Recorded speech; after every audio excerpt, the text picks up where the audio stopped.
What's going on, everybody? It's Keith from Outerhaven, and today you're checking out the Outerhaven Podcast, episode number 70, doing the second day of San Diego Comic-Con. And join with me are my co-hosts, Amanda Ray Prescott, excuse me. How you doing, Amanda? I'm fine, thank you. And, of course, my man, Doc. What's going on, Doc? Hello. Doing good. All right, so, big thing about these two guys. First of all, this is Amanda's first time on our podcast. Let's give her a hand. Yay! And, apparently Amanda and Doc are big Doctor Who fans. Is that right, guys? Did I hear it wrong? Oh, yeah. All right, so apparently there was something released the other day that you guys apparently want to talk about. I have no idea. Doctor Who is lost on me. Well, that's what I'm here for. At San Diego Comic-Con yesterday, they dropped the first trailer, our first sneak peek into Series 9 of Doctor Who. They also released a date of release, which is the 19th of September. For those of you who are, keeping your clocks by UK standards, it's probably going to be mid-afternoon in the UK, and then BBC America around 9 p.m. So it's very exciting Saturday. Obviously, they have not released if there's going to be a U.S. premiere in New York or anywhere else yet, but we do have a trailer, so it's really exciting news out of San Diego because it's been kind of quiet. They've been pretty quiet on social media about filming, so it's very exciting to see that we have a little sneak peek into Series 9. Yeah, they've been pretty quiet in general. They had that announcement that Missy is going to be back for the season premiere, but then they kind of dropped off, and they haven't really given us anything since then. And so with the trailer, we can see Missy and the Daleks are back. But then after that, it looks like there's a bunch of new robotic things coming in. We also, our good friends, the Daleks, are back because, whenever there's trouble, there's always Daleks following around at some point. Even though... At this point, you need the Daleks. Just for every season, Daleks are going to have at least one episode. Yes, I mean, there's also, for some people are kind of wondering, which classic monsters are coming back, because some of those robots look suspiciously similar to classic monsters that have been featured before, so it's probably in the air at this point, but there's some good guesses that there's going to be at least one or two or even three, classic shout-outs during this season. Yeah, and from the 50th anniversary special, the classic, the Zorgons? Is that right, Amanda? Zygon, yeah. Zygons, yeah. We saw a quick little pic of them. Looks like they're going to be back for season 9 too. And then, Go ahead. And then also, I noticed one of our guest stars is in one version of the trailer for the season, Maisie Williams. I know my Game of Thrones friends would immediately know who she is. She's Arya Stark, right? Yeah. So she has a line in there "I've been waiting for you, Doctor," and that's sort of that sounds significant. Is she supposed to be somebody we've seen before, or is she just a new ally or adversary for specific to Series 9? So that's a good dose of speculation talk. What do you think, Doc? Well, with Doctor Who, it can be, she can be anything from they pull a river where they introduce her, where she already knows the Doctor, and then throughout that episode, or maybe 2 episodes, they just do some time jumping, and we see, everything happens in that one episode. Or, like I said, it could be we've seen her before as a different character. And there's all kinds of crazy things going around saying she's this, she's that. I'm thinking she might be that soldier girl from Devil's Run where she knew the Doctor and they ran in the forest, where she gave the one that gave that leaf to Amy when she was still held captive over there at Devil's Run. I'm thinking it might be that dead girl that Matt Smith had no idea who she was. Might be her. If I recall correctly, her name was Lorna Bucket, but that could be... My memory in itself is probably fading, but I think that was her name. Could be her name. I don't remember a name being there for her, but I do have this weird memory that I got from somewhere that she was actually a stowaway, and she wasn't supposed to be there. Like she was there to help the Doctor. She wasn't actually one of the soldiers. I don't know if that's true, and I can't remember where I got that from. But yeah. I mean, it's funny. Sometimes through episodes, like sometimes through comics and other things, you kind of pick up information. So maybe she had a name, maybe she didn't. But I think it's an interesting theory because so far on the internet, I've seen people believe she's Donna coming back, River coming back, the Ronnie for those who like classic Who. Somebody said little Misty or Misty clone or Misty's henchman, which is entirely possible. I mean, that to me is a more possible thing. I don't believe that they would bring back such well-established people that way. Like, I have a feeling BBC was going to bring back, say, Susan Foreman from Classic Who. They'd be like, oh, yeah, Susan's coming back. They wouldn't just slip it in a trailer voiced by somebody we kind of already know. Yeah, and then like when it comes to like Donna, it's like how is that even possible? Like, with River, okay, that's one of the regenerations of River, or like maybe Ramona. I mean, Ramona is still trapped somewhere. It's, if they're gonna do that, it has to be somebody that can regenerate. Because otherwise, with Donna, I mean, of course, this is Doctor Who. It can be possible, but it just doesn't make sense for it to be somebody like that. Also, yeah, I agree. I mean, they're also not going to bring back people that were not that popular during the run. Like, some of my class friends told me the Ronnie was not that popular of a character. I just feel like people attached themselves to her just because she was like a powerful action. She was an adversary and a powerful woman at that time in terms of Doctor Who, so that's probably why people latched onto her. But overall opinion of her is kind of not aged that well. But obviously, some of that has to do with like the plot itself back then. I mean, you know what happened. You know who means complain about everything, so I'm not surprised. Yeah, I agree with that. And there's some of the other things in this trailer too. It's kind of puzzling to me, like Peter Capaldi jamming on the guitar for no reason. I'm sure it's just him being like him just randomly on the TARDIS. So I feel like that may be plot significant as well. Peter Capaldi is jamming on a guitar. We don't need to discuss this. I want to see that. I don't care what he's doing. It could just be like the intro for one episode where like Clara walks in and like he's just getting down on the guitar. Like, all right, okay, I understand. Like, Doctor's cool. Like, all right. Yeah, I mean, some people are thinking that there's like significance there. Like maybe maybe he's doing that to like stop an enemy or something. But I'm like, you know what? I would rather just have it just be a funny thing, like, or just a joke during the season. Yeah, I mean, Matt Smith was quirky just all over the place. We can have Capaldi jamming on a guitar for no reason. It can happen. And then the sunglasses. There's probably some significance to the sunglasses, but probably not to the guitar. Yeah, I would say the sunglasses probably like shielding from either enemy gamma rays or sunlight or helping him to see an enemy because there's a lot of invisible enemies floating out there. So that's probably more significant. And of course, for everybody keeping track of the outfits, there are definitely several new outfit pieces for Doctor and Clara. So cosplayers get to work. Yeah, they look nice though. I like them. They look very nice. I agree. I've been looking at Clara's pieces. Some of them are very expensive, and then some of them are not as expensive. So I'm gonna try to start gathering her pieces for this season. All right, and then going back to the trailer, the robots in that trailer. There's a lot of robots.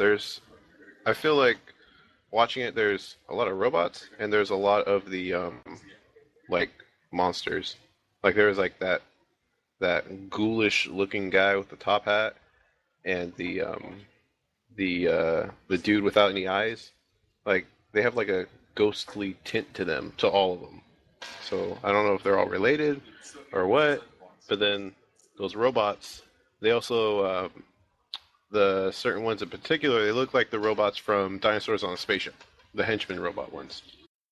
Yeah, I noticed that. And also, back to like Deep Breath last season, we had the guy who had like half his face missing, and he was clearly a robotic creature. So maybe whoever's behind that maybe coming back this season, because that plot kind of just fell to the wayside once you saw Shadows of Missy, so you're like, wait, what was that about? Yeah, they never explained it too much. Maybe for the robots, maybe we get to see the factory for where those guys came from, or maybe the what was his name, the collector, the guy who was collecting everything. Maybe he's not alone. Maybe he's part of an organization. Oh yeah, I forgot that guy's name. But I know who you're talking about. Yeah, the guy from Dinosaurs on the Spaceship that Matt Smith blew up. Yeah, I forgot his name, man. Oh man, that's gonna bother me. That's gonna bother me right now. Nah, it's all right. He's a famous actor. It's okay. People understand who he is. And then there was another thing I saw in the trailer. Can't quite recall what I wanted to talk about it. Go ahead, Amanda. I'm lost right now. Okay, for me right now, I'm thinking the other thing I noticed is sort of the scenery itself. One looks like a city planet.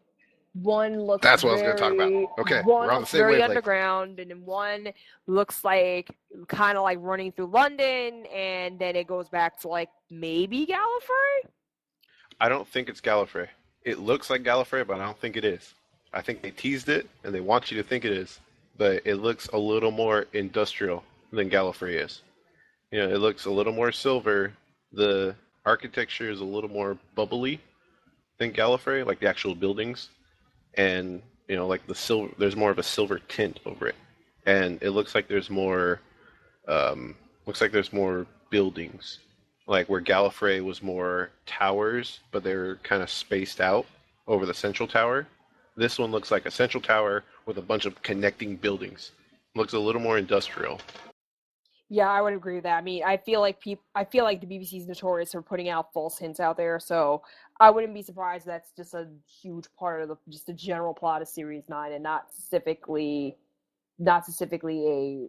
a oh my god, it's Gallifrey. You know, I have a feeling if they were gonna put Gallifrey back in the plot, they would have to announce it in a very big way. Yeah. And then the one, I think you're referring to it as underground, it actually looks like it's underwater. There's one that looks like it's underwater, like an Atlantis type of deal. Given what people have leaked from the set, I wouldn't be surprised if it was indeed like underwater Atlantis style. Yeah, because when the trailer opens up, you see a hallway, and there's like a water effect coming down from the lighting. And then later on, when they show that city underground, there's a bluish tint over it. And so it looks like it's underwater. Yeah, I'd have to agree with the underwater, because like it took me a couple times to kind of notice that on the wall. Yep. Doctor Who's about to become Poseidon. He's about to take over Atlantis. He's going to be the new Aquaman. Or for the Disney people out there, oh, we're gonna find Milo Thatch again, or not. All right. Well, talking about Aquaman, there's some stuff going down with DC. We want to start talking about that stuff now. What's not going on with DC? That's the question. Oh my god. Yeah, there's a lot going on with DC. So what's going on then? Tell us, please. Please tell us. All right. Well, some small stuff first. We're getting a sequel to Batman Eternal, Batman and Robin Eternal, Robin War. It's going to focus more around, I'm guessing, Robin. You know, it's called Robin War. But Batman Eternal was the weekly series that it was actually pretty good. You know, it had a nice storyline, and it had some twists at the end. You know, it had multiple twists. A couple of them didn't make sense. But then Batman and Robin Eternal, you know, I'm happy. It looks like they're integrating more of the characters, more of the Bat family into it. And then for TV, we have Damien Dark has been cast.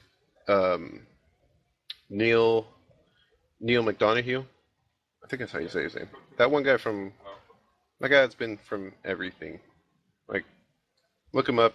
You're gonna recognize his face. He's been in a lot. He's been cast as Damien Dark in Arrow for the next season, which has the potential to be very exciting. That's a good actor. Which one do you like better, The Arrow or Flash, for a DC Comics TV show?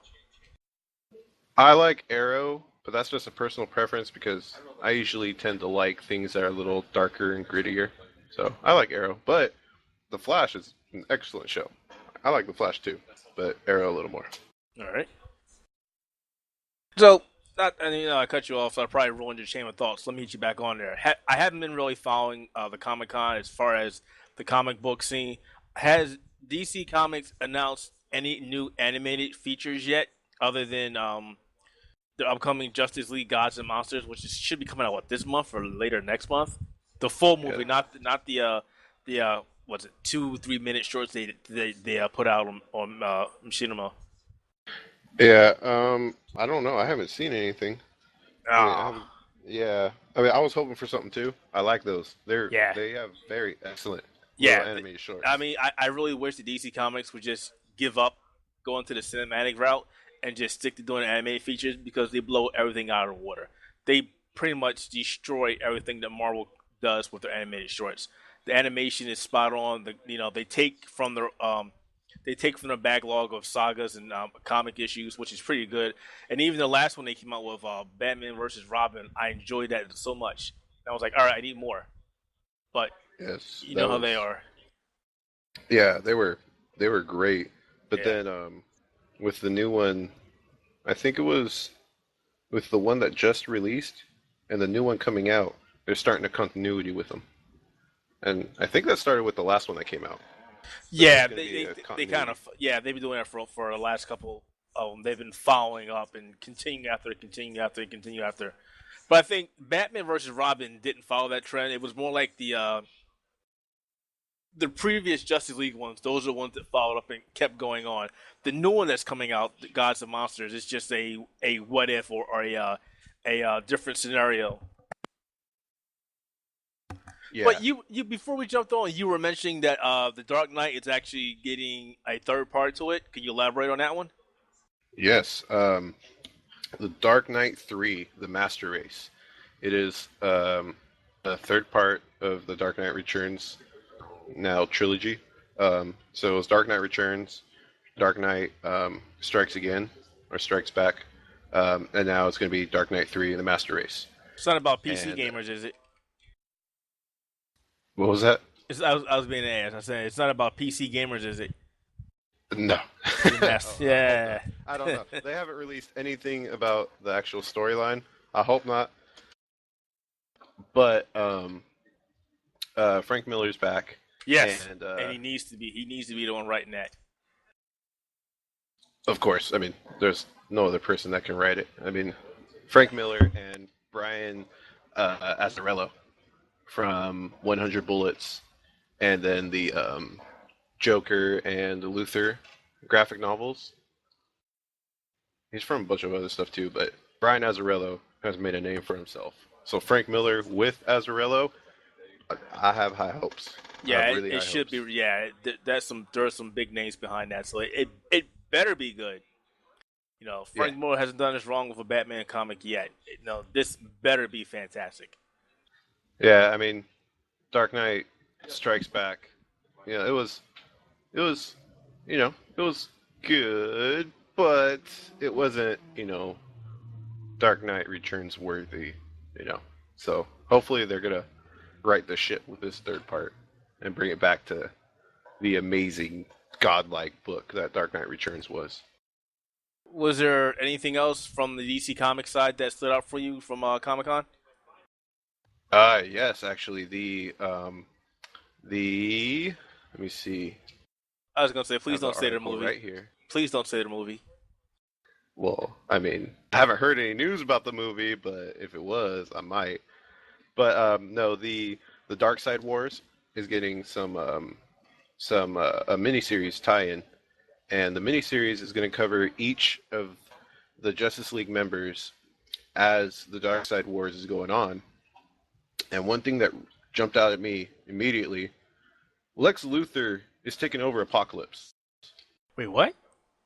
Yeah, Lex Luthor somehow, some way is taking over Apocalypse. How the hell does that even happen? I mean, this is Darkseid we're talking about. It's not even a contest.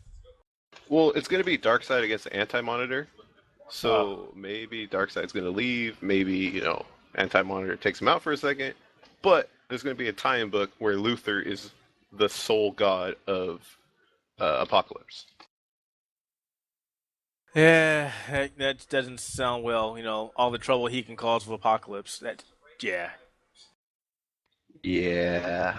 But then it something makes for a good interesting. read, though. Definitely makes for a good read. Yeah, it does. But I got my money on it being more of a character study than any significance going on. And then another one was Shazam. Shazam is his abilities are switching from the old Earth gods to the new gods of New Genesis. I've given up on Shazam. They've ran that character into the ground. And that's one of my favorite DC characters. I don't know why they're butchering him so bad. Yeah, I mean, when I first jumped on DC, I'd never even really heard of Captain Marvel and Shazam. And then as I started reading it, I was like, hold up, there's some dude that can fight with Superman. Yeah, like, and technically, as many people complain about that, I think he's better than Superman. I mean, he matches him with, power, speed, and he's magic based. The one thing Superman can't handle. So, but there was never, unless you read Kingdom Come, there was never a full blown battle between Superman and Shazam. Not that I can remember. Well, I mean, Kingdom Come wasn't even really a full-blown battle against him. Like, the closest to a full-blown battle that we have was, it's in one of my comics up here. It's the one where the Spectre loses his, is able to detach from his human form. And so the Spectre is just an entity now, and he's going around erasing all of magic. It was one of the books that was leading up to Crisis, one of the Crisis ones. It wasn't Final Crisis.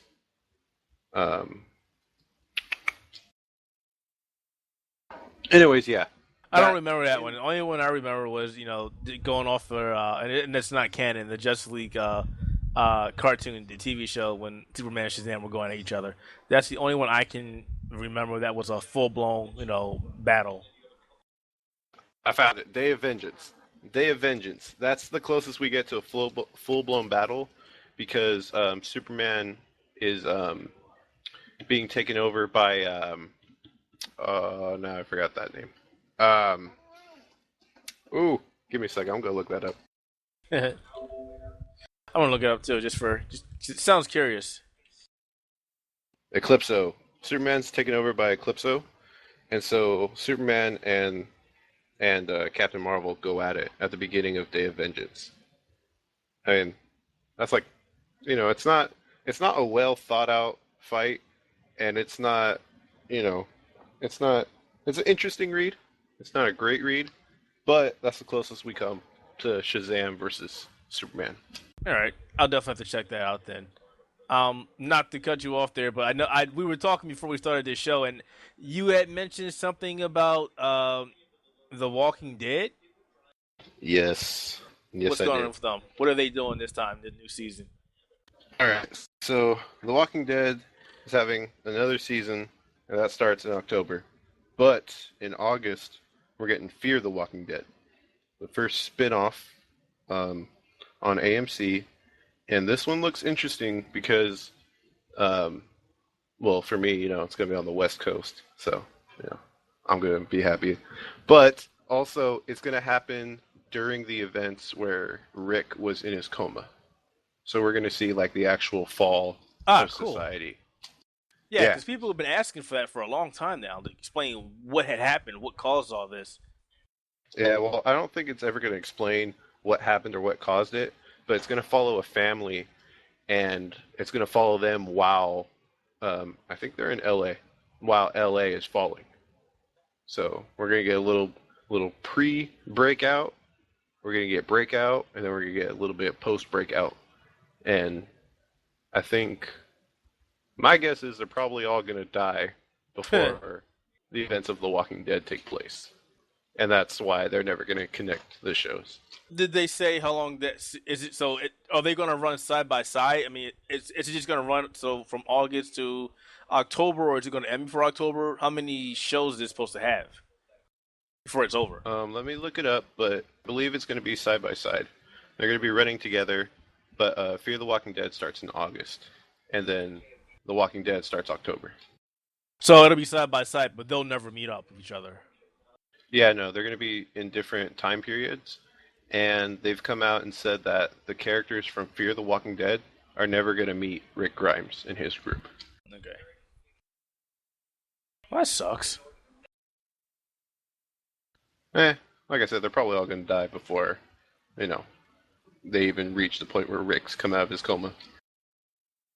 Well, maybe one day. I mean, if this show doesn't explain what happened, maybe one day. I know the creator is pretty smug on that and doesn't really want to say anything about that. But I know Corey minds want to know. I want to know exactly what happened. But hey, Yeah. What did I do? Oh yeah, Amanda, you still there? Yeah, I'm still here. It's just that there's a lot of things. There's actually one more huge thing out of San Diego Comic Con from my corner of the world. I'm not, for people who don't really know me, I'm not a comics or anime or video game person. I watch a lot of BBC related content. So, and then some things that aren't as nerdy. But Sherlock, we actually have another trailer for Sherlock. BBC has been really quiet about this. PBS even more so. So we have a trailer now, which for what I want to assume is a Christmas 2015 special. They're very vague about the timing of it in terms of like when fans are going to see this. But we do have a trailer. It's kind of confusing, like Doctor Who. It's set in around 1895, so we're not sure if that is purposeful in terms of plot or just the send up to the classic Holmes universe, and specifically the Jeremy Brett version that was done in the 70s or 80s on Granada. So that was like the last huge Sherlock miniseries on British television. So we're not sure how much of that is plot related or just like, oh, it's a fun little, it's like one-off thing we're going to do just because we can. In terms of the plot itself, all we know is that Mrs. Hudson tells our friends that she is a housekeeper and not a plot device, which is probably making fun of previous complaints from fans that Sherlock isn't feminist enough. Other than that, we really don't have any idea of the plot other than just wearing Victorian clothes. But it's more than what we've heard from Sherlock in the past 2 years combined, because they've been the production company as well as the actors involved in Sherlock have been off on other projects. So most likely are now getting together to film what we're going to see at the end of the year. So it's exciting. I hope fans will come back to Sherlock. It's just that it's kind of hard when a show is so long on hiatus that it's hard to get momentum back. And especially with PBS, because PBS has the issue of everything airs later in the United States than in the UK. And then what ends up happening is that spoilers leak on the internet and then people don't watch it on PBS because, I can already just find it online. But I think this time around, they're proposing to air it in movie theaters. So I'm assuming we're going to get a little, hour and a half, thing to watch in movie theaters. It'll be kind of awesome. It'll bypass the problems that we usually have with Sherlock, where spoilers are leaking out because it's just months and months in between UK and US filming. So that's really exciting. Although, of course, they're really vague about, timing. So I want to say the best guess based on the clothing would be this Christmas, actually. Yeah, I think the thing is, the predominant thing right now is that it is going to be a Christmas special, the predominant guess. But also with that theater, they're going to try and do it like how they did for the Doctor Who 50th anniversary. Throws in select theaters all around the globe. So I think they're trying to do that with this Sherlock special too. That'd be really cool, because I think especially, I don't quite trust PBS per se to handle such a thing, only because PBS's demographic is probably the exact opposite of what the Sherlock fandom is. PBS's typical demographic are people 45 to 70, and a nationwide or worldwide theater event would probably just attract a lot of 18 to 34. So I'm not sure how they would handle that PR-wise, but I think it'll be a lot of fun for the fans. Yeah, it'll definitely be a lot of fun. I'd pay to see it. I want to see Sherlock in theaters. Oh, same here. I mean, come on, like Benedict Cumberbatch's cheekbones in HD. Yeah, that'd be awesome. Okay, you can be cool off his cheekbones, but I'm cool off that.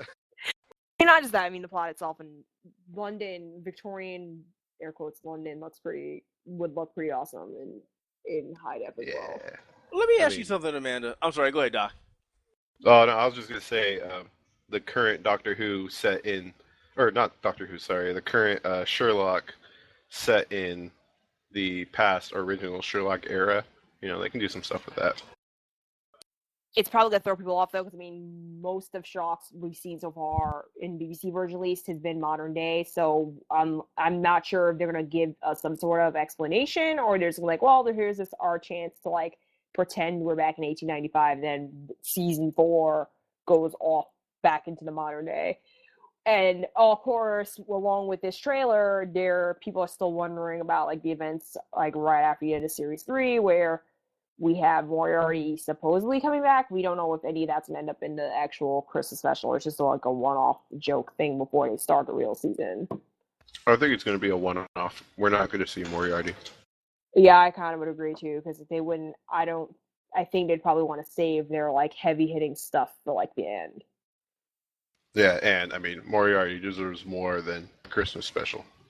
I mean, this Moriarty is legit. He deserves a full series arc. Oh yeah, I agree. It's definitely like he would be wasted on just like a one-off like mystery. Yeah, like there can be a spin-off just Moriarty. I think I'd totally watch it actually. Oh yeah. So Amanda, you said since you don't play games, comics, whatnot, but you do watch TV shows. Have you ever heard of a TV show back in the day called Firefly? I have heard of it. This is probably going to be really bad to say. I never watched it.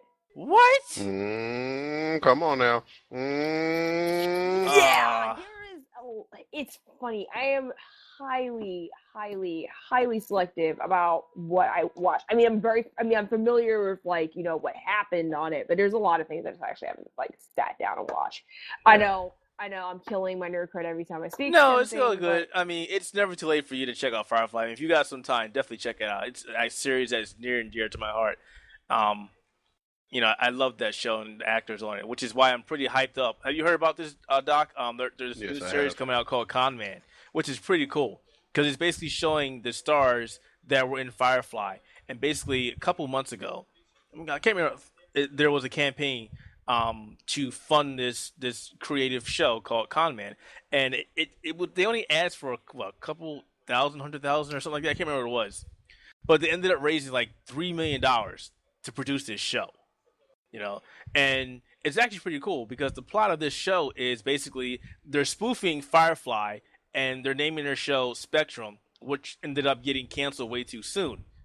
And part of the show is that the stars were like the top of the top. And now one particular star doesn't know what to do with his life because, he was at the top of the world. Now there's nothing else for him to do. And it's actually pretty funny. But people who actually watch the show Firefly will get a lot of jokes and see what he's talking about because they were fans of that show. But I'm glad to see that the original cast has come together with a couple of new faces. I think Felicia Day's going to be in there. I think Will Wheaton's going to be in there. And apparently the show is only going to be shown on Vimeo. It's not going to show anywhere else. It's not going to be YouTube unless somebody puts it on there. Did they say when it's coming out? I didn't seem to catch one. I don't remember seeing one. It's actually going to be pretty good. The show, I think, Alan Toyko, I can't pronounce his last name. One of the big stars of Firefly is actually writing the show, and Nathan Fillion, big fan of his. I loved him in Firefly. I loved him in Castle, which I watched religiously. I just can't wait to see Con Man done, and so I can check that show out. I'm probably gonna love it. I am gonna love it more likely, just because of what I've seen so far. But yeah, definitely check out Firefly if you get a chance, Amanda. And when this comes out, try and get this one. You might love it. I mean, if you're a fan of sci-fi and parody, you might like this. I'll Yeah, try it, but I'm not too sure. It's weird. Like Doctor Who kind of hooked me in, and I kind of forgot about everything else that's not like sci-fi. It's that's all really good. funny. just remember that Firefly, it's kind of more of just like a feel-good show that happens to have a pretty good storyline. Yeah. It's Okay. not, don't go in for the story. It's more, it's a happy, feel-good show, but it happens to have a pretty good storyline. And it's kind of like sci-fi meets the Old West meets steampunk. It sounds interesting. It sounds like something I wouldn't normally pick up myself, yeah. It's the Wild West in space. Yeah, It's it's definitely cool. Now, excuse me if you don't mind if I jump in. Oh, look at this late person. All Leighton. Look, man, work had me tired, but you know what? I was waiting. I got tired waiting. So in terms of Con Man that's coming out, the gold date is coming out in September. So all the episodes are gonna be released simultaneously. I know you were talking about Felicia Day. It's like Amy Acker, James Gunn, Gina Torres, Sean Maher. I love me some Gina Torres. Trisha Helfer, Michael Trucco, Nolan North, Emily Kinney, Robert Patrick. I love that guy. Mindy Sterling and Samantha Smith are like cast members, and they did I know they did some photography at in LA, but also they did fill some crowd scenes in like at MegaCon. So it was like, yeah. And folks, for those who were just joining us, it's our late show up, Clinton Navigator Bowman. What's up, Clinton? Man, dude, first week of work and first week of school for July, so it's like I'm still getting acclimated to doing things. Sounds like you're getting that ASS handed to you. Yo, it was like I gotta wake up at 6:30 in the morning. Oh, poor baby. Nah, it's not even that. Like, I still gotta get used to it. Like, remember, I work in the Board of Ed in New York City, so like I don't have to get up to go to work until like 8:30. So that means I'm up like at 7. I got that enough must time be to nice. sleep. That must be nice. I know, right? I'm up at 6. And Up I at gotta be 5:36. at 8. 7. Yeah, now I work like at right by JFK Airport, so it's like right on the tip of right on the border of Queens and Long Island. So I gotta be up by 6, be out by 6:30 to get to work for 8. All right. Then I got school, so I got like from 1 o'clock to like 5:30. I'm like sitting on a break on 3 days a week, so it's like damn. So since we're on the second day of Comic-Con and we've pretty much ran through what we wanted to talk about, other than one last thing, is there anything that comes to mind that you wanted to speak on before we head into it? I mean, if you talked about Street Fighter, We did not talk about Street Fighter. We tried to keep it non-video game, but since you mentioned it, go ahead and say Street Fighter. I know that Capcom Psycho blog released like the music for 4 of the characters and one of the stages. And yep. And that Ken music is Ken music is dope. Like that is now my ringtone on my phone. Ken's music is dope. I love Charlie's and Bison's. It's not Charlie. Stop saying Charlie. Charlie. I'm sorry. It's my childhood. Leave me alone. It's Nash. Bridges? What? Nash Bridges? Really? Kevin Nash? Yo, Magic Mike. Ah! I'm like, oh. No, let's not bring up that movie in here, please. Let's not do that. Let's not do that. Oh, okay, Dead or Alive. And you said Kevin Nash. I'm just saying. Anywho. The Punisher, okay. What about The Punisher? Kevin Nash was in The Punisher, remember? I don't care about that. We're talking about Comic-Con. I don't care about Kevin Nash. Hey, you the one that brought him up. I was playing word games. Come on now. Your word games? Anyways. All right, I got something to throw in real quick. All right, so, Blade. Wesley really? Snipes said. Yo, Wesley Snipes. Wesley Snipes said he's working with Disney and Marvel to get another Blade out. You know what? And I saw that, and I was like, you think they got time to just throw you into the Marvel Cinematic Universe after you got everything all set up for Blade, a Marvel B character at that? Yeah, to be maybe. fair, I mean, nobody wants to see more Triple H. Let's be real. Nobody wants to see Blade. Blade is irrelevant in the Marvel Universe. I want to see Blade. Well, nobody but Doc wants to see Blade.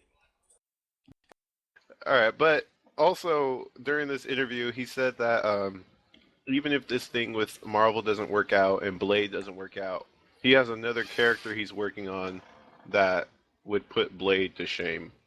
I don't remember what he said, for quote, but he said something like that. Who's this character he's talking about? Is it based in the Marvel universe? I don't know. I have no Okay. idea. I have no idea what he's talking about then. Hopefully that guy pays his taxes though. Yeah. Oh, god dang. Yeah. No love for people that try and cheat the system. No love. All right. Well, Do you also want to kind of talk about stuff that's not happening at San Diego Comic Con? Because I mean, this is kind of. I read this as soon as I woke up and realized it was 10:00. No, but what are you referring to? You posted this, sir. I posted a lot of stuff, sir. Like Microsoft not going to Tokyo Game Show. I wasn't going to bring that up, but yeah, I don't know. For Microsoft, it seems like a dumb strategy. So Microsoft decided that, with their infinite wisdom, that they are not going to attend the Tokyo Game Show this year for one reason or another, which again makes no sense. The Xbox is not doing well in the land of the rising sun. So the last thing I would think that you would want to do is not attend, which is perhaps the biggest game show or second biggest game show this year. Third biggest game show, bro. Remember, Gamescom is far bigger. I was talking about Gamescom than Tokyo Game Show. I wasn't talking about E3. I don't know. E3 is largely bigger now. Okay, Yeah. third. Yeah. So Gamescom, Tokyo Game Show, and then all the packs put together. There's 5 packs. But anywho, so yeah, they're not going to attend the Tokyo Game Show, which again doesn't make any sense for me. But they did say that they are working on something, so they probably have plans to do their own game show or do something akin to what Nintendo's doing with their what do they call them again? I want to say Treehouse. Direct? Yeah, Nintendo Treehouses. I keep saying Treehouses, but Treehouses is only one-time thing, and the other ones are Directs. yeah, the Nintendo Directs. So Please take a rook. oh Jesus, don't do that. But yeah, I don't know what Microsoft's doing. Whatever. They could be cutting their losses and then doing their own show, like you said. Planning. I don't think Microsoft would devote a lot of resources into their own show for quote unquote pleasing the Japanese audience. No, I think they're not trying to appease the Japanese audience anymore because they know that it's a lost cause. I think what they're doing is probably going to focus on the United States and the European Union. They're going to focus on North America and the European Union because that's where they know they can get the most buys out of. Japan is not touching Microsoft anymore. Well, we know why. It's not because the system is terrible. Thank you, Charles. It's not because it's bad. It's I won't go into it. Semantics. I won't go into it. Yeah, so that's the only scary thing about that. They're skipping Tokyo Game Show. People will sit down there oh, but Microsoft think they're too good for Japan. I'm like, it's not that. It's not that. But let's say, for instance, let's throw an example. Let's say, for instance, you got a company let's go into even the phone companies. You got a company I don't know, Samsung, for instance, who's not. Let's say they're not doing well in Japan anymore. You think they're going to focus their efforts in Japan if they know they're doing good everywhere else? Probably. They're a phone company. I mean, they're a phone company, yeah, but I mean, or even so much so, if you want to talk about an American, then you want to make an American comparison, Apple. You know what I mean? Let's say they weren't doing well in Japan. I mean, if I was running Apple, I'd be like, forget Japan. I'm going to focus on everything else because I know where I get my money. True. Yeah, I mean, I don't want to focus too much on that because it's just a brief announcement and they haven't really told us what their plans are. But so basically, that means we got the Gamescom coming up shortly, which is that'll be the only show they have for the rest of the year. After the Tokyo Game Show, there's nothing. Yeah, New York Comic Con doesn't count. Yeah, it doesn't count. Yeah, as far as gaming shows devoted to just gaming, that's it. The next thing they got is CES. That's January. Yeah, that's next year. That's next year. Literally, The gaming shows are literally CES at this point. It's like CES. Well, CES isn't a gaming show though. Isn't necessarily a gaming show, but they can go there and exhibit stuff. CES, then E3, then Gamescom, followed by well, that's it really of all Tokyo Game Show. They don't really have much. Yeah. Oh well, we'll Gamescom- see what they do. Yeah, Gamescom is in like what, 3 weeks? Yeah. So I mean, I want to be like, we know who's gonna be there. Like Microsoft understands, like, yo, let's go to Germany. I mean, it's like literally the biggest gaming show ever. Yeah, it's perhaps the number one. That's why I say Gamescom. The Gamescom is number one. I know Tokyo Game Show numbers have declined. I think E3 numbers have declined. So yeah. You know, or even so much so, if you want to talk about anything else, like, well, nah, not even that. Like, Global Gaming Expo is more like for what's the word I'm looking for here? For like gambling and shit. Who? Like Global Game Show. Yeah. Not drawing anything there. No, So. it's a like a casino gaming type of thing. So I don't care. No, don't care about that crap. Yeah. But other than that, it's just E3, Brazil Game Show, GDC. GDC, yeah, and that's development, so I don't count that as gaming. I mean, there's some gaming news comes out of it, but that's devoted to development, just like, you know, the PAX one as well. Right. Devoted to development, so I don't really count them. And like the Brazil Game Show is usually held. Yeah. Usually October. held in like October.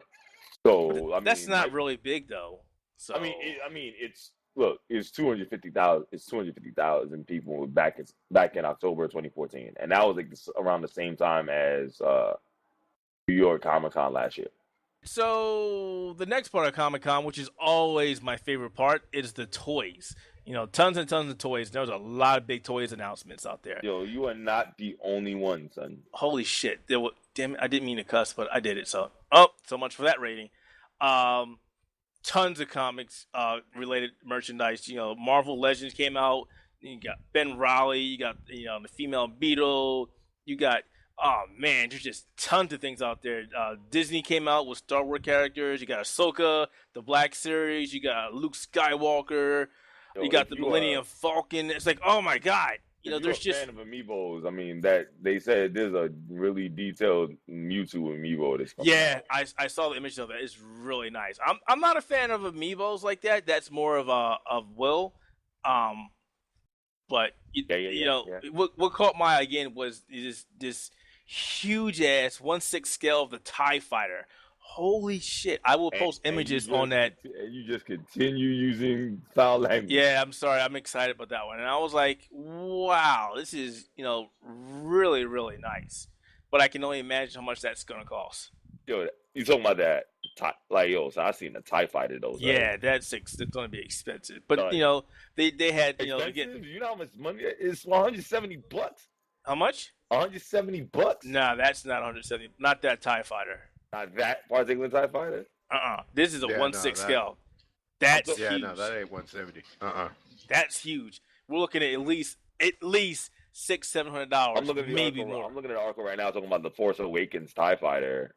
Is Hasbro sold the toy, a 26 inch tall TIE Fighter for like $170. No way in heck this is the same one. I gotta look that up. No way in heck. I got you. Like, take a look in the chat, but I mean, and then they're also selling like they're also selling how much you say it was? $169.99. What? Yeah. What about tomorrow? Go get TIE Fighters. Yeah. Yeah, you know what we thinking, right? We all on the same page, right? Oh wait, no, this is Hot Toys. Nope. You're talking about something else. I know you're talking about something else. Yeah, this is Hot Toys. Hot Toys is never cheap. Never cheap. Because I'm looking at the Maria Hill they put out. They just sent pre-orders maybe 4 hours ago, and I put my money down for that because that's $200 right there.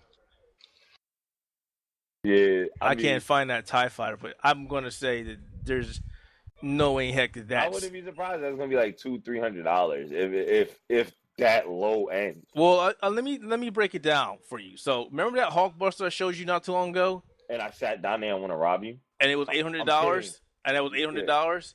Yeah, and this is bigger than that. Even bigger than that wearable Mega Man helmet. It's $150. Yo, I ain't buying that. I'm sorry, Josh. I can't. Yeah, no.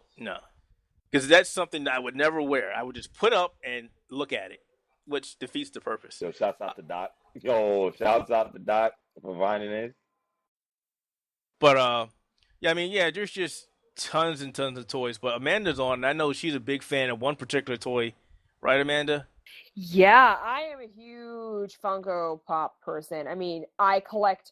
This year for me and Funko has been really crazy. There's been so much for my fandoms that came out this year, but there's been a lot of San Diego exclusives. Yo, did you see the picture of the line for the Funko at Comic-Con? Yeah. Did you see the Conan O'Brien on eBay?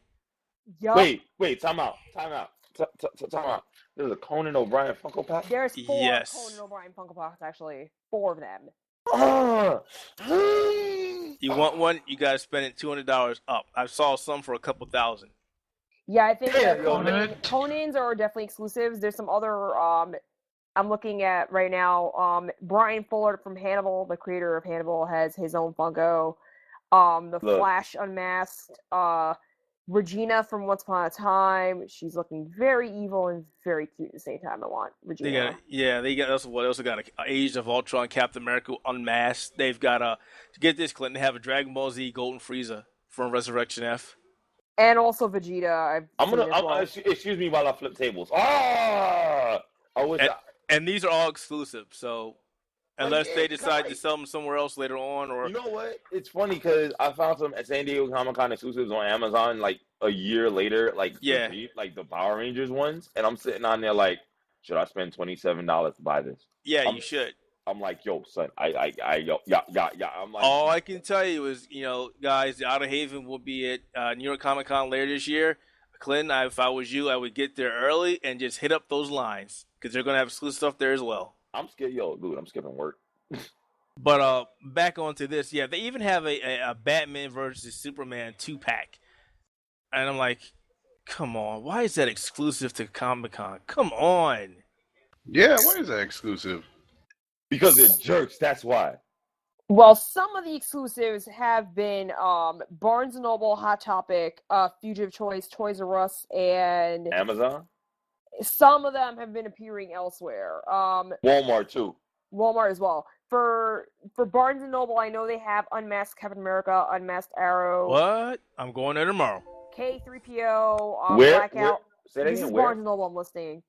Blackout Ant-Man, Sparkle Hair Joy. Oh, I love Inside Out. Wait, they got the Blackout. I'll have to get that because I actually have the Marvel Collector Corp exclusive Ant-Man with the miniature Ant-Man inside the box. Y'all peep that. Yo, he's got it in his house. He's chilling. I was like, yo. Oh, there's more for Barnes & Noble. The Black Dalek, Jelly Baby, Fourth Doctor for the Whovians. They got the Black Dialect over at Barnes & Noble? Yeah, should be online and in stores. Yo, son, Doc was like, "Derp." He was like, "What? It's there? Yeah, I'm looking at it now on sale. While supplies last, collect them all. Limit one per person. I would go get them now if I was you, Doc. Gotta catch them all. Funko Pop. Pretty much. Right now. Pretty much. There's more. Snuffleupagus from Sesame Street. He's 6 inches tall. The mother jumping Snuffleupagus. Nobody Yeah. remembers Mr. Snuffleupagus. Yeah, and they have 6-inch Groot as Adorbs, 6-inch Rocket as Adorbs. Reaction. Wait. Rocket? Yeah, Raccoon? Rocket is like the Dorbs are like little like cutesy version, like the chibi version. Oh yeah, I got some of those. Those as well. And then they have Reaction on Mass Flash and Reaction on Mass Arrow. For Hot Topic in terms of pops, they have Gold. Don't make me Bender. broke. Man, Yeah, nobody, exactly. nobody goes on Hot Topic. Well, for Funko people, this is serious business. I mean, that's Look, what I'm not going. Listen, I ain't going all the way to Queens to go and get no damn Funko Pops. Yes, Well, you they will. have them online too, so you could be lazy and just have them sent to your house. If I want to do that, I for- get the Amazon Prime. That too. For Hot Topic, they have different ones. They have Gold Bender from Futurama. They have Metallic C-3PO. Unmasked Twisty from American Horror Story. Yo, wait, they have a E from excuse me, Wally? What? No, C-3PO. That's Star Wars. No, I was looking at one. Barcelona has has Eve from it. I was like, wow. Adding to my bag. The Wally pops have been out for a while, actually. I've never seen them. Do they have one of Wally as well? Wally should have a pop. I need to find him. Those are like discontinued yet. They should have them. I need to find him. I'm sitting out here looking at a Legacy Saba sword, at Barnes and Noble for $100. I'm like, what? You lie. You probably already got it in your cart. Don't lie. Nah, I ain't got the money for that right now. Oh yeah, there's more. Hot Topic has a Minion exclusive. 11th Doctor of the Handles. Rocket with Baby Groot. Golden Frieza. I have no idea what that is. Deadpool's giant Chuck and Silver, and Vegeta. It's also like metallic looking. Yeah, so that's a lot of ways to spend your money. And Toys R Us has like a bunch of them, and yeah. Basically, Walmart right now has Honey Lemon from Big Hero 6. That's old. That's I know old. That's old. They usually even have the old ones. They don't even have the new ones here like that, like because they only have like based on store availability and stuff. So it's like when we want to look at new stuff, they have new Funko Pops. Like they don't really have that way in the new stuff. Like I don't really see any like Walmart exclusives like that. I know they have Vocaloid, so it's like they have there is a San Diego exclusive. I think it's Baymax of little like emojis on his belly, but I don't know who has that, or it's just only at a booth. Blackout Ant-Man available in our stores. Tell me what store it in, so I can go buy him now. Yo, dead serious. I was about to go find somebody and be like, yo, son. Not in stock in their store around me. If you go to San Diego Comic-Con, you don't get this for me, I'm popping you in the mouth. Yeah, if we only knew somebody there, then yeah. Yeah, man. I think Anime Expo probably had some like exclusive stuff like last week too. So, who? Anime Expo. Yeah, he did. Yo, they got the. Wait a minute. Are you serious? Barnes and Noble's gonna be selling that San Diego Comic-Con Batman animated black and white bust. What? Dude, I told you a while ago. Barnes and Noble has got into it heavily. Barnes and Noble is getting into comic books and manga now. They're expanding this stuff. Like they've been doing this for a while. Yeah. Like right now, if you buy 2 DC comics, you get the third free at Barnes and Nobles. Oh yeah, I knew that. This is one of my favorite times of the year. Yeah, I'm sitting down there looking at that like, yo, son, I should start getting up on like Batgirl, yo. Like, you mean start? For shame. Excuse me. Continue. Mm-hmm. Or look for a brand new not Marvel DC comic to start getting into, because remember I'm a Marvel guy. Ooh, yeah. I should check out Grayson. You should check out what? Yo, you should be checking out Grayson. Grayson's actually really good. Yo, Agents of Spiral. Like that is ridiculous though. The prices for that Conan O'Brien. Jeez. Yeah, they going ham with that, son. Like that's what happens, That's what happens. Remember, well, you weren't with us last year with the Comic-Con, but yeah, I know the second I got in there, I was too busy taking pictures and doing stuff. I tried to come back later on to get a couple exclusive items. They were like, nope, sold out, sorry. And I'm like, dude, I was only been here for an hour. How the hell are you sold out already? You see, for me, and New York Comic Con exclusives, I just go right to Titan. They got and as soon as it opens, nobody cares, and I get my Doctor Who exclusives and then run out. Yo, talk. Let's spit real talk, Keith. They are gonna open early. I know they're gonna open early for the press and whatnot. Are they? Because you know how they keep changing it over and over and over. But I know for Otakon they open it early. Yeah, but we won't be there early. It opens Thursday. No, I'm not. I'm talking about early on Friday too, I think. Nope. I don't really expect to see any exclusive stuff at Otakon. I mean, Otakon is not the scale of San Diego Comic-Con. Or what it used to be. Because Otakon used to have like mad people going, son. Like, yo, I remember one year I missed. I was like, yo, son, JDF, like mad people was there. I was like, yo, salt. So much salt. But yeah, Otakon is what, July 24th to the 26th, and we will be there. Well, me and you will be there Friday and Saturday. Liz will be there Thursday, Friday, Saturday. I don't know about Sunday. Yeah, Sunday we might even go, like, depending on what they got. I probably won't be going Sunday because I got to chill with the family. This is true. And I gotta leave like at 7:00. She was like, "You're going to this place 3 days and not do anything with me?" Yes, honey. Ah, No, that's not what she would say. She would smack me instead. yeah, family. So you still at work? No, I'm not at work. I'm at home. I'm messing with you. Relax. Why the hell would I be at work? I'm not that dumb. Said it here first, guys. He's not that dumb. I am dumb, not that dumb. I'm not afraid to make fun of myself. Oh, shoot. They got the Yellow Jacket exclusive at Amazon. Woo. For Ant-Man. Yeah, I would recommend buying these now because they're going to be, as soon as somebody finds out they're on there, they're going to be gone. No, but I mean, it's in stock on October 30th. So, like, yo, it ain't in stock yet.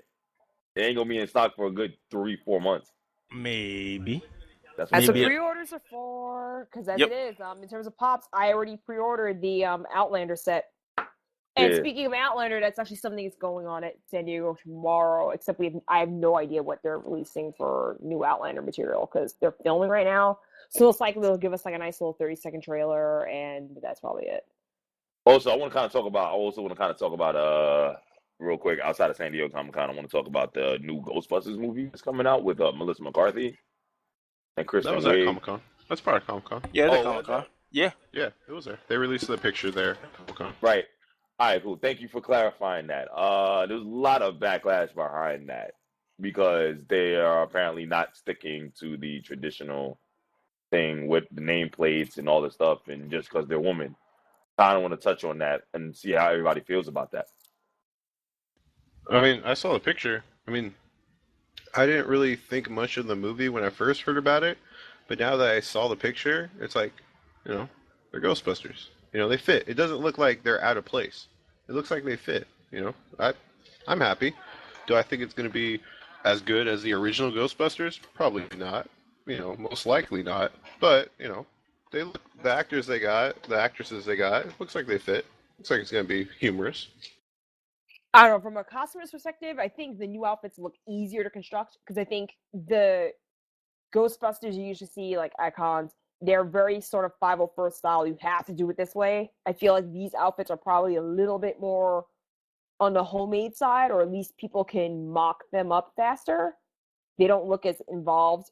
I mean, people can take it to that level, but I feel like to start with, it's probably gonna be easier for girls to like do it the way they want to. And also, too, they have a diversity of sizes and a diversity of skin tones, so that looks pretty.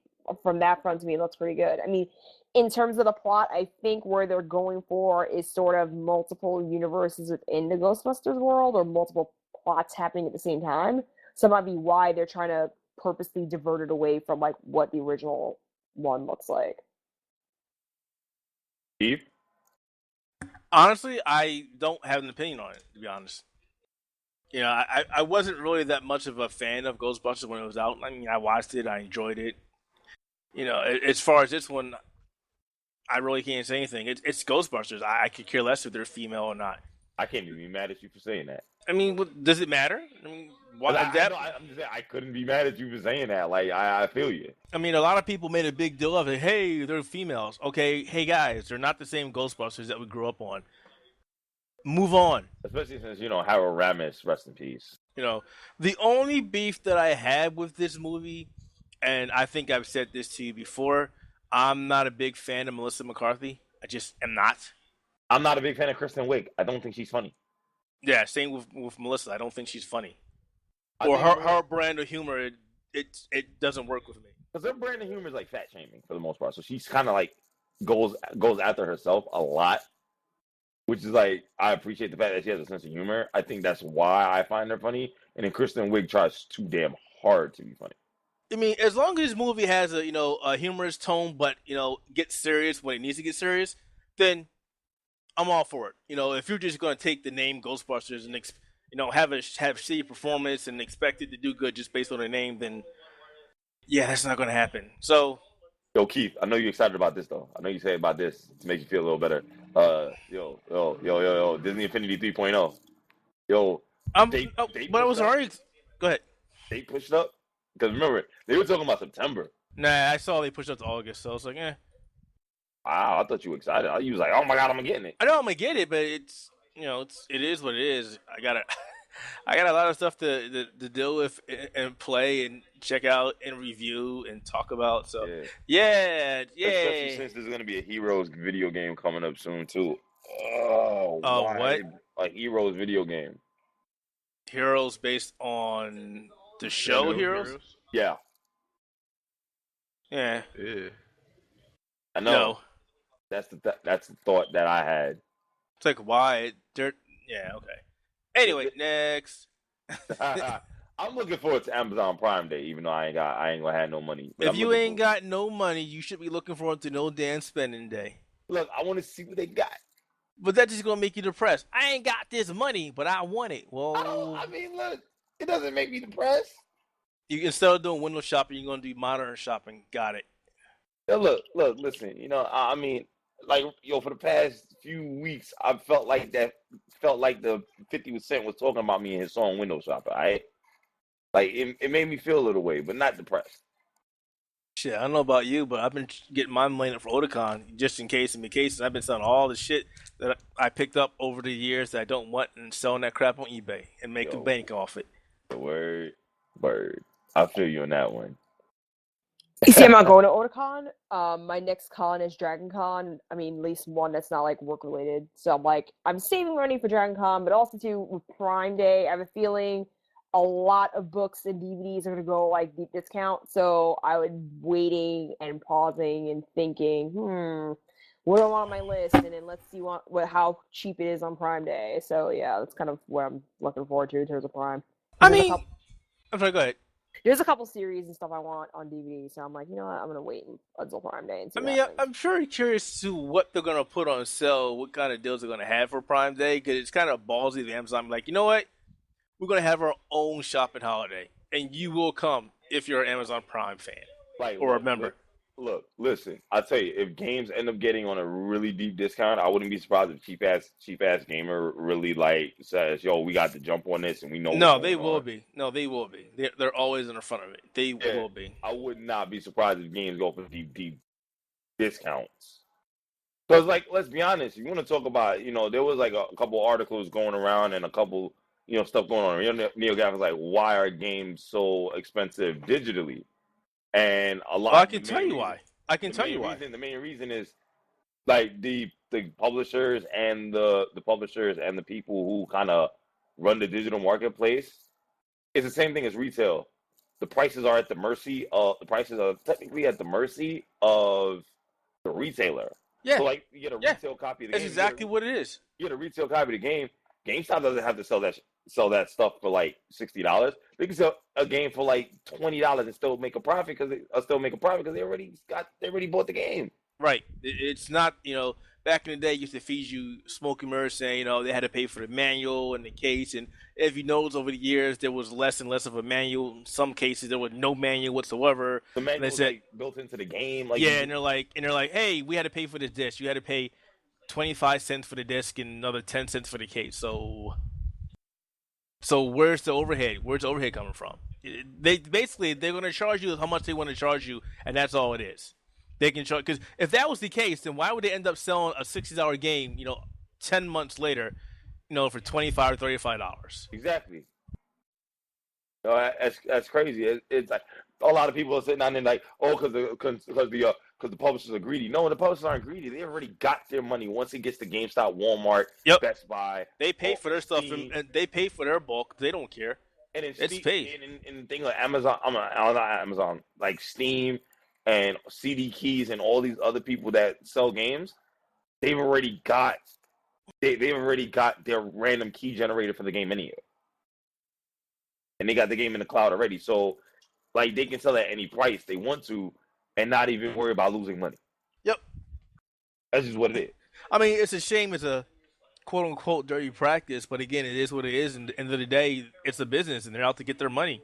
Not everybody's like that, but it's how it is. Like, imagine if I ran a store, like, all right, cool, I already paid for the PlayStation 3. All right, cool, I'm selling it for like $250. If I can still make a profit, if I can still make a decent profit off of that, I'll probably do that. I probably would too. Yeah. Also, one quick hit, because I know we got some fans of Metal Gear. Japanese voice actor for Solid Snake. Akio No, Otsuka. do it. Don't. No, you already did it. God damn it. Sorry, Go ahead. Sorry. Go ahead. Kojima Productions was forced to disband, according to Otsuka-san.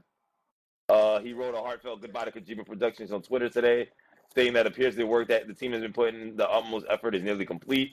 I'm not exaggerating when I say that I will expect it to become the greatest masterpiece. I couldn't help it. I just wanted to say, kept you waiting, huh? But even if this is the end, Metal Gear Solid is immortal. No, it's not. Damn. No, it's not. Sorry, it's just not. Yo. Tell us how you really feel. They're gonna try and make it immortal. They gotta try. I mean, there's no. I mean, 2 was a train wreck, even though it sold well. 3 was alright. 4 was okay. Because people love train wrecks, duh. You know, and now this one has to prove itself. And at the same time, you know, 4 was good. This also means that, you know, if Kojima Productions is gone, what happens to, is there going to be DLC? Are they going to do any expansions for it? What the hell is going to happen? Are we stuck at the mercy of Konami running the show now? What has-beens are they going to bring on to work on this game? Are we going to expect another Batman Arkham Knight on the PC version, et cetera, et cetera? Worry. Yeah. Look. Rip Kojima Productions. We will miss you. Of course we're gonna be at the. And fuck you, Konami and Kojima Productions. And you know why I said that. Man, I'm sorry. I'm passionate again. And you know why I said it. I know. I understand why. Why'd I say it? I know you don't have the greatest, you know, like happy feeling. I have no happy feelings from them right now because the game that they were supposed to give us will never come. And no, I'm not talking about Silent Hills. I'm talking about Zone of the Enders. No, I was thinking about that too. It is gone forever. Freaking ever. Yeah, there goes that pipe dream. For you fighting game fans, and also for you fighting game fans, Evo's next week. So yeah. Nobody care about no Evos. I'm just kidding. Yeah. I was about to say. I was like Keith. And Nitro will be down there too. Yeah. Over there. Yeah, so all right, ladies and gentlemen, any final thoughts before we throw this out of here and just close it up? I have a final thought. You? Because he's not here to plug it, I will plug it for him. So our buddy Josh, you know, the Anime Pulse has a new column on the website called the Anime Pulse First Reaction, where he takes looks at random anime and gives his initial he gives an analysis, say if it's worth it. You know, he talks about the brief synopsis. I can't say the word. Synopsis of the story. Thank you. I must be drunk. Of what's going on in anime. Gives you, his first episode impression. Gives it a thumbs up or a thumbs down for you to see if it's worth your while checking it out. So it's on our site right now. He's got the first couple episodes of the reaction. He's got a couple more planned that he'll be releasing next week. So if you're an anime fan and you want to see the new animes coming up and see what he thinks about them, definitely check out that column. Keeps learning. He's getting real good at these plugs. Oh yeah. Yeah. And for me, my initial thoughts. I ain't got none. You ain't got none except none. Except Ken. Ken, I'm happy. Yo, Ken. There's my Ken. I don't know what I care about. Yo, Ken Army. He's back, and I was like, yep, I'm done. Street Fighter's good now. All right, no more worries. All right, Amanda, final thought.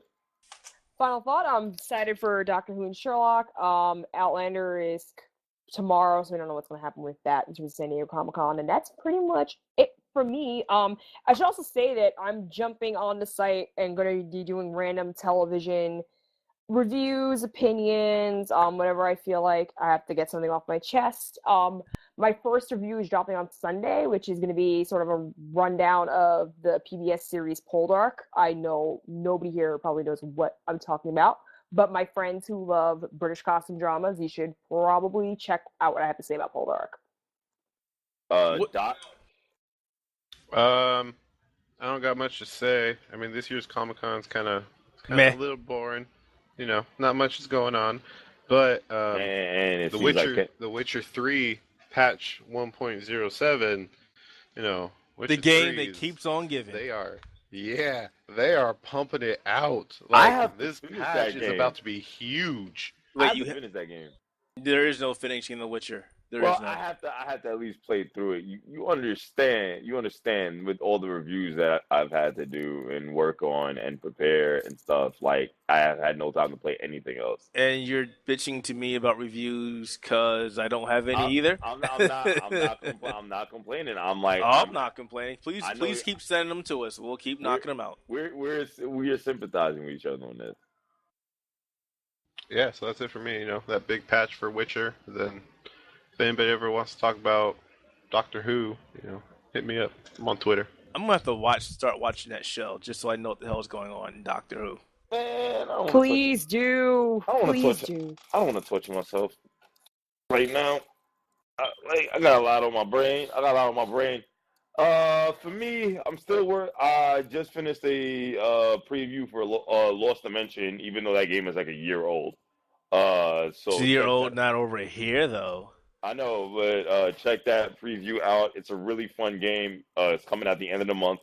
Yatagarasu and Battle Fantasia came out on Tuesday, so I gotta get those done. So stay tuned for that. Otakon in 2 weeks, Baltimore in 2 weeks. So Periscope. We're periscoping. You're periscoping. That thing, it's hit and miss. I've been playing for the last couple of days. It's hit and miss. Yeah, but we're gonna be periscoping from there. So we're probably gonna do some quick live streams as we get there. Maybe in the car. Hey man, you got worried about Wi-Fi not sucking or the connection. I'm gonna do it in the car. So I was like, Do you know there are areas out here that has no reception, right? Well, I'm not periscoping the whole trip. That doesn't make sense. Well, a lot of things don't make sense, but that's neither here nor there. Yeah, and then also we're also going to be doing a lot of coverage there. So there's gonna be a lot of coverage at Otakon. Please check out the content as we pump it out on the site, because we're gonna be pumping out I'm gonna try to pump it out at night as soon as we get back. Pump up the content, pump up the content, pump up the content now. Also, we're gonna be myself and Keith, if our schedules align, Red Solstice. Yeah, we'll see about that. Yeah, Red Solstice, so we'll probably get that done. So next week we'll be back with 2 new hosts. Maybe, hopefully. We should be. No, we will be. We're gonna be dedicated. We're gonna do this. We're gonna be talking about Evo next week, because that's gonna be the first. That's gonna be day 1. I'm not gonna be talking about anything Evo. I'm gonna be talking everything Street Fighter. And when I say Street Fighter, I mean Ken. Yeah, I know. Yeah, so on behalf of Amanda, our social media coordinator, one half of the team, Doc, our West Coast correspondent, and the big boss in charge, Keith Mitchell, my name is Clinton Navigator Bowman. Please subscribe to our YouTube channel at youtube.com. Just look for the Outerhaven Productions and subscribe to this. And we're going to get this on SoundCloud starting this week. Man, you put a lot of stuff on my plate. You know how many podcast episodes I need to import to SoundCloud? This is our 70th episode, and we're not even talking about the special edition ones we've done in the past. I mean, do you want help? I will help you do that. Yeah, we'll have to do about that. Anyway, I guess that's a wrap, folks. Peace out. Good night. See you later. Bye-bye.